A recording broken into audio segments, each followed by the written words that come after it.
मथुरा से इस वक्त एक ऐसा चौंकाने वाला मामला सामने आया है जिसमें करोड़ों के खेल का पर्दाफाश खुद उसी विभाग ने कर दिया जो अब तक इस खेल का हिस्सा बना रहा। वृंदावन में सन सिटी अनंतम के नाम से डेवलप की जा रही एक भव्य टाउनशिप और इसके लिए नगर निगम मथुरा वृंदावन द्वारा लैंड एक्सचेंज की आड़ में बेशकीमती सरकारी जमीन देने की कोशिश। अब यही मामला नगर निगम के गले की फांस बनता नजर आ रहा है। अरबों रुपये के रियल एस्टेट प्रोजेक्ट के लिए भूमाफिया को जमीन देने का प्रयास भले ही अब तक बोर्ड बैठक के प्रस्तावों से आगे न बढ़ा हो, लेकिन नगर निगम का एक नया पत्र अब इस पूरे खेल की पोल खोल रहा है।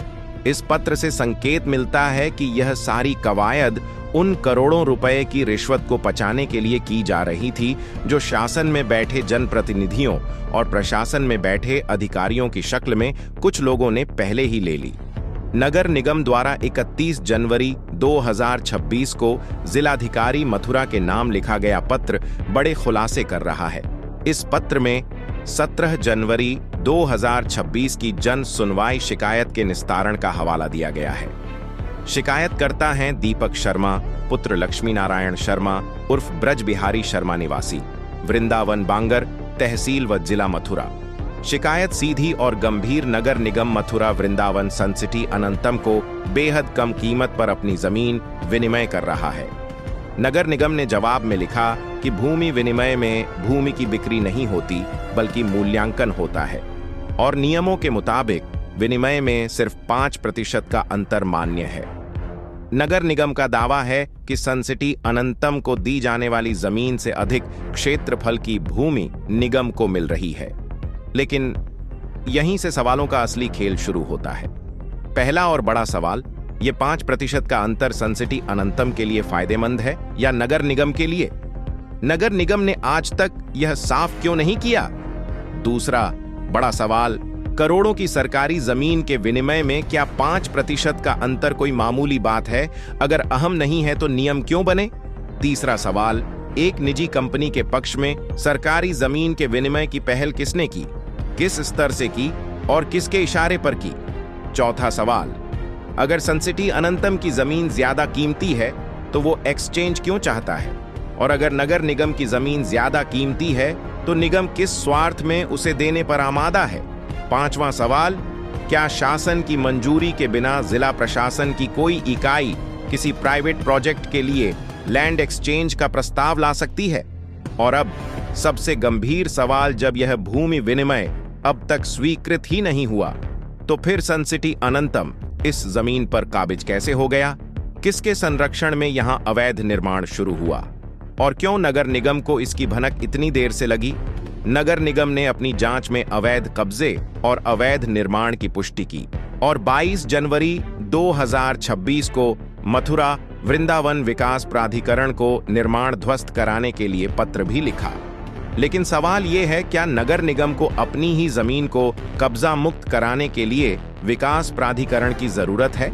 क्या नगर निगम के पास अपने अधिकार नहीं हैं या फिर ये चिट्ठी का खेल सिर्फ समय खरीदने की चाल है? हकीकत यह है कि लैंड एक्सचेंज का यह खेल आपसी सहमति और साजिश के तहत खेला जा रहा था, लेकिन पहले एनजीटी में याचिका, फिर मीडिया में खुलासा और अब शासन स्तर पर शिकायतें, तो नगर निगम अपनी गर्दन बचाने की कवायद में जुट गया। जिस जमीन को देने के लिए बार बार बोर्ड बैठक में प्रस्ताव लाए गए, उसी जमीन पर अवैध कब्जा और अवैध निर्माण की जानकारी नगर निगम को अब तक क्यों नहीं हुई? और जब हुई तो कार्रवाई क्यों नहीं? क्योंकि अब यह मामला बहुत जल्द सुप्रीम कोर्ट की चौखट पर दस्तक देने वाला है। अंत में एक बड़ा खुलासा, इस पूरे काले कारनामे में मथुरा वृंदावन विकास प्राधिकरण भी हर स्तर पर सहभागी है। जब जांच आगे बढ़ेगी तो बात बहुत दूर तक जाएगी। अब सवाल ये नहीं कि कौन फंसेगा, सवाल ये है कि कब तक बचे रहेंगे। आगे आगे देखिए होता है क्या। सार्वजनिक संपत्ति की रक्षा के लिए ये वीडियो बना रहा हूँ। नगर निगम द्वारा दिए हुए ये कागज में साफ साफ लिखा है, अनंतम में अवैध प्लॉट काटे जा रहे हैं, अवैध रोडों का निर्माण किया जा रहा है, अवैध सौंदर्यीकरण किया जा रहा है। जब खुद नगर निगम विभाग ये अवैधता घोषित कर चुका है, उसके बाद भी ये निर्माण कार्य यहाँ पर जारी है, उसके बाद भी ध्वस्तीकरण यहाँ नहीं कराया जा रहा है। आज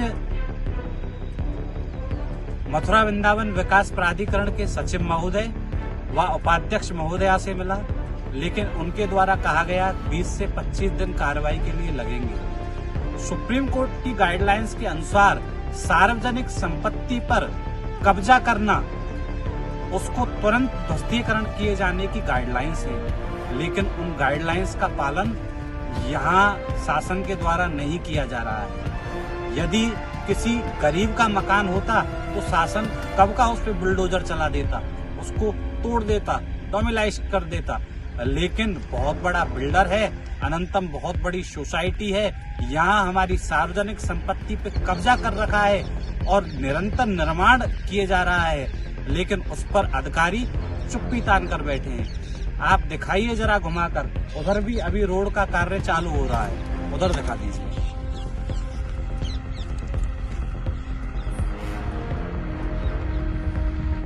ये जो नगर निगम के द्वारा लेटर आया हुआ है, उसके संबंध में मुझे कहना है कि इस प्रकरण की जांच करवाई जाएगी, जो भी नियमानुसार कार्रवाई होगी उस पर कार्रवाई नगर निगम कर चुका है और अवैध बता चुका है, फिर भी जांच। हाँ, तो ये इसको अपना यही वो मैं बोल रहा हूँ, इस पर जो है इसको जाते हुए फाइल को अवलोकन करते हुए उसके बाद जो भी कार्रवाई होगी, क्या एनओसी आएंगे क्या नहीं आएंगे, उसको करते हुए कार्रवाई।